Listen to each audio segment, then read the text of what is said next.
Surah At-Teen. This surah is called At-Teen, the fig, as Allah subhanahu wa ta'ala makes a promise by the fig and the olive at the beginning of this surah, due to the good found in these two. As Allah says, Wat-Teeni was-Zaytoon. This surah was revealed in Mecca and contains 8 verses. It is the 28th surah revealed and the 95th surah in the Quran as per as the Quranic chronological order. Now let's talk about the period of revelation. Ibn Abbas radiallahu ta'ala anhu regarding this surah has opinions. First, that it is a Meccan surah, and second, that it is Medinan. But the majority of scholars regard it as a Meccan revelation, a manifest symbol of which is the use of the words هَذَا الْبَلَدَ الْأَمِينَ, this city of peace for Mecca.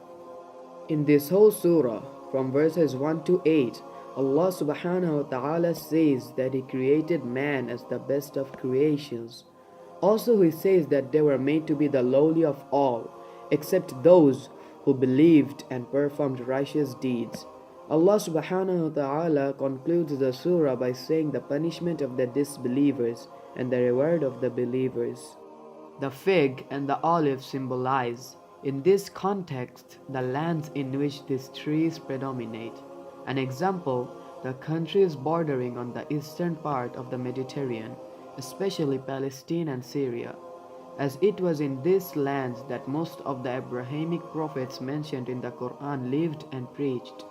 These two species of tree may be taken as metonyms for the religious teachings voiced by the long line of those God-inspired men, culminating in the person of the last Judaic prophet, Isa alayhi salam. Mount Sinai, on the other hand, stresses specifically the apostleship of Musa alayhi salam, inasmuch as the religious law valid before and up to the advent of Muhammad, and in its essentials binding on Isa alayhi salam as well, was revealed to Musa alayhi salam on a mountain of the Sinai desert. Finally, this land secure signifies undoubtedly Mecca, where Muhammad, the last prophet, was born and received his divine call. So my dear brothers and sisters, as you can see that Allah says that He created man as the best of creations, and He also says that they were made to be the lowly of all. So my dear brothers and sisters, be happy for everything that Allah subhanahu wa ta'ala has given you, because some people don't even have a quarter of what you have. Be happy that Allah gave you a place to live. Be happy that Allah gave you this device to watch videos. Be happy that Allah sent you in a Muslim family. Subhanallah, amongst the billions of people, Allah chose you and sent you in a Muslim family, gave you shelter, gave you food, gave you a beautiful life. Subhanallah, there are millions of people, beggars, who don't have a place to live. They live on the streets.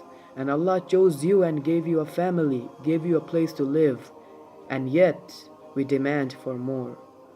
My dear brothers and sisters, inshallah, I will see you in my next video. Until then, stay blessed. Assalamu alaikum wa rahmatullah.